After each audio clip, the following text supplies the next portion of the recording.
I'm gonna completely plug this wall. Now, once she starts meleeing it, you get those notifications, and then you can just light them up like that. So if they're trying to get rid of it by meleeing, and you've got the impacts on you, there's definitely a potential there for some counterplay. Yo, what's up, everybody? I'm a.k.a. Lewanson, welcoming you back to IGN on the 6th, IGN's premier Rainbow Six Siege show. Now, today, we're bringing you an exclusive first look at all the game-changing additions to Rainbow Six Siege's Year 7 update, including the highly requested Deathmatch game mode, new operator Azami, no dupe drops in Bravo packs, and a look at the first brand new map in 3 years. It truly is a great time to be a Rainbow Six Siege fan. So to get you battle ready for everything that's coming in Year 7's first season, Demon Vale, we're teaming up with our friend GetFlanked to break down all the new additions in the update. Take it away.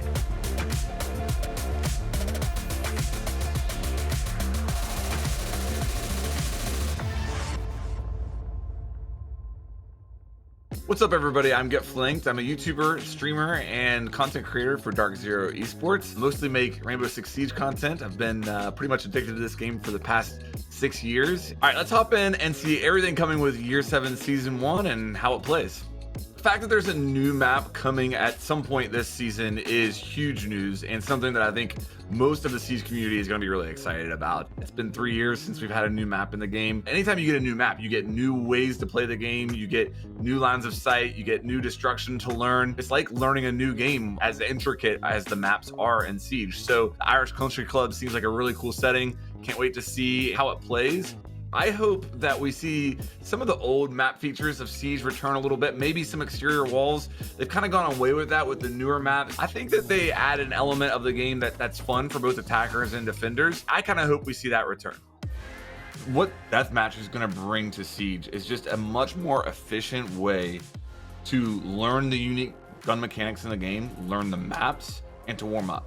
In the span of a Deathmatch where you can play for 5 minutes, you might get in 20, 30 gunfights in that span, and that's something that could take a couple hours to do in traditional Rainbow Six Siege. If you're playing the bomb game mode, no respawn, it can take a long time to get that many repetitions. So being able to go into this game mode, play the maps that already exist in the game, learn the maps, learn where the stairways are, learn where the destruction is, learn operators recoil, all of that stuff is going to be so beneficial to get overall learn more efficiently. This is a map right here, Theme Park, that a lot of players don't see a lot in ranked. It gets banned a lot. So there's a lot of people who just aren't comfortable playing this map. I can hop into a deathmatch. I can run around the whole map. I'm learning which walls are soft. I'm learning where the staircases are. And that's just so beneficial. My favorite part about this, though, is I can hit 7 now on PC and switch to an attacker now. So I'm going to bring Sledge. Can adjust my loadout, change the sight preferences however I want it. Do that. And now I can hop back in with an attacker and practice with this gun and recoil and optics. Now, another thing that you're doing in this game mode is you're learning the sound cues in the game as well. So yes, you're gonna get your aim warmed up, and that's probably the big thing that's gonna jump out to a lot of people, but you're learning what players sound like when they're on this side of the map, what people sound like when they're walking on this floor compared to another floor. And all that stuff is, again, stuff that's going to be very useful and could come back to mean the difference in a round for you in game. Another huge benefit with Deathmatch is going to be the ability just to hop in. If you've got 15 minutes, you can hop in, play a couple of death matches, get some practice in, work on your crosshair placement, recoil control, and then hop off. Whereas a normal game of Siege can sometimes take 40 minutes. So yeah, just being able to hop in and get a couple things done really, really quickly, that's a big benefit of Deathmatch. Let's get into Azami's loadout here and see what we're working with. She is a 2-speed. As far as her primary weapon options, we've got the SMG here, the 9x19. This is a really underrated SMG in my opinion. You might be familiar with it from Capkin to Chonka. Medium to low fire rate, but very low recoil, and just overall very solid. As far as the sight options she has on it, all operators this season have access to every single one times. Doesn't look like she has any zoomed optics available to her. She does have angle grip and vertical grip. With this having very low recoil, I'd recommend the angle grip. I think that's probably going to be the play. She also has the ACS 12. This is the shotgun that both Maestro and Alibi have available to them.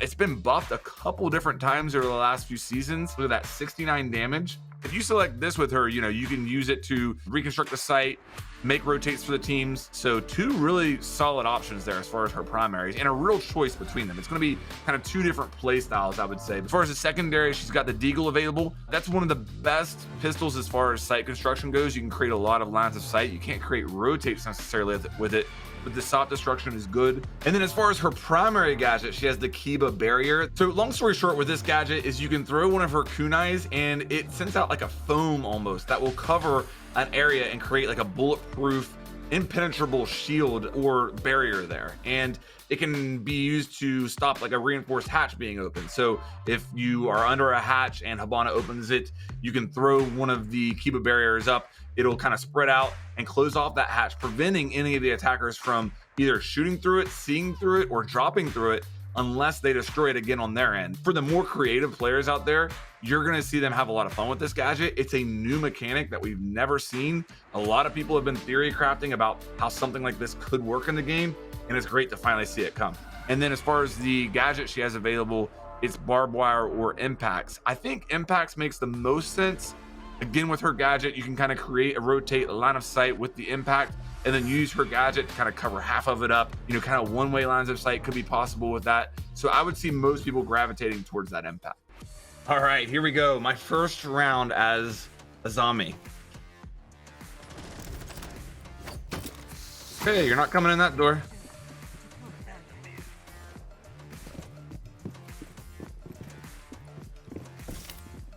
They're opening it.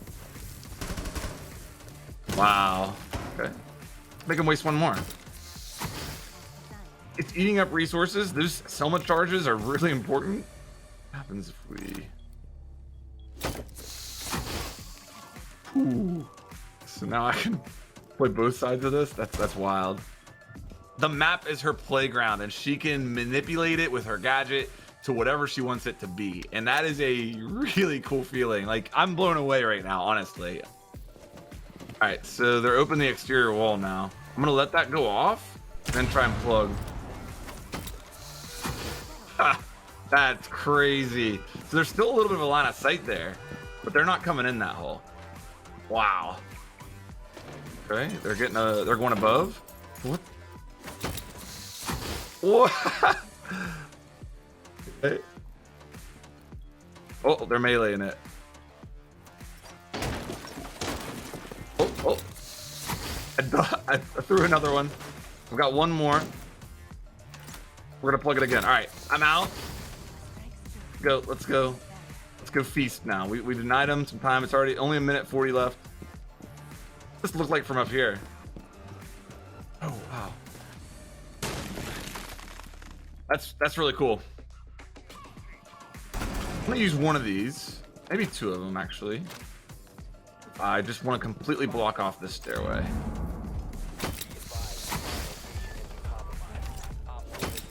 All right, nobody's coming through there unless they get rid of that. So that's kind of like an alarm in a way.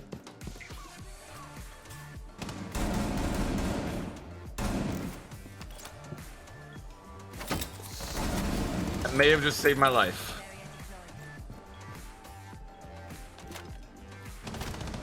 Okay, they're meleeing it.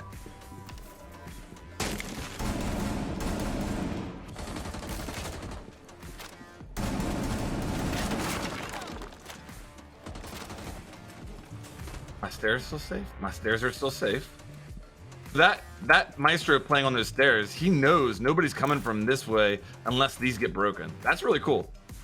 When you're throwing your barriers out, I think one of the things to keep in mind is what lines of sight is it going to give you versus the enemy. So, like, there are times where I think a foot line of sight is very useful. This is maybe a situation right here where I can put it here, and if anybody's in that printer office, because their head will be somewhere around in there. They call that like one-way line of sight, you know, where you really have an advantage over a defender. So that's something to definitely think about. Let's see if I can make one of those one-ways.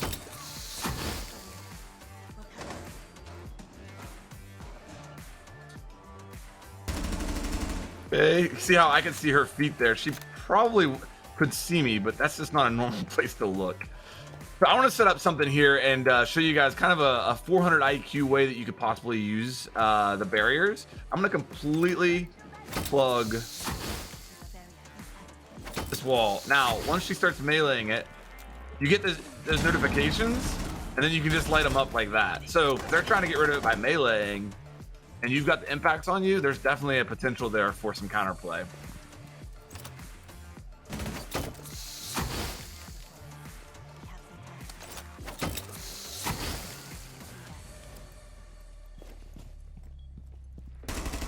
Shield versus barrier. Let's go. Who will win?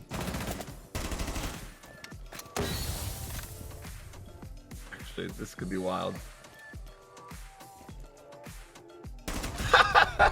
I knew she had to crawl under it.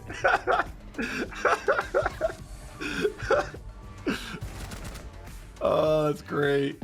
After playing a couple games in Deathmatch, I think a couple things kind of surprised me. First of all, it surprised me how kind of sweaty I got. You know, I looked at it as kind of a warm-up mode, and I do think by far it's going to be the best place for Siege players to go and warm up. But I think there's also a piece of it like, man, when you die to somebody who has, you know, a better peak than you or just a better angle, it's like, I want to go get them back. And, you know, you kind of like spawn in a hurry and you're like trying to hunt down that person. I felt that a little bit.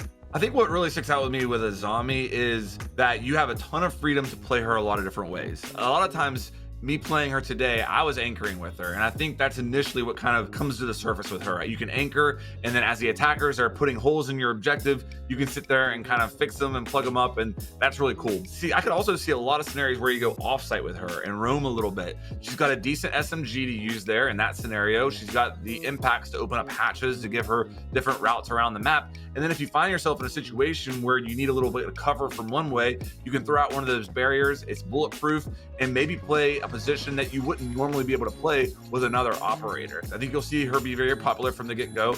You know, how strong is she going to be? It's always very tough to tell in Siege, but I think no matter what, she's going to change the game and give attackers another thing to think about, you know, trying to take the objective. I'm really excited to see when this map hits the game, what that's like. If you combine a good operator with a new map in Siege, that has the makings of a great season. So fingers crossed, we'll see how it all plays out here, but I'm really excited about the potential of Year 7 Season 1. Jump into Rainbow Six Siege's Year 7 Season 1 Demon Veil to frag out in Deathmatch. Now, if you can't wait to try out Azami, you can unlock her and skip the grind by getting the all-new Battle Pass. Now, what are you most excited to see in this new year of Rainbow Six Siege? Let us know in the comments down below. If you feel you still haven't gotten your Rainbow Six Siege fix, IGN's Wiki Guides got you covered for everything on the operators, gadgets, weapons, and more. I'm a.k.a. and thanks for watching IGN on the 6.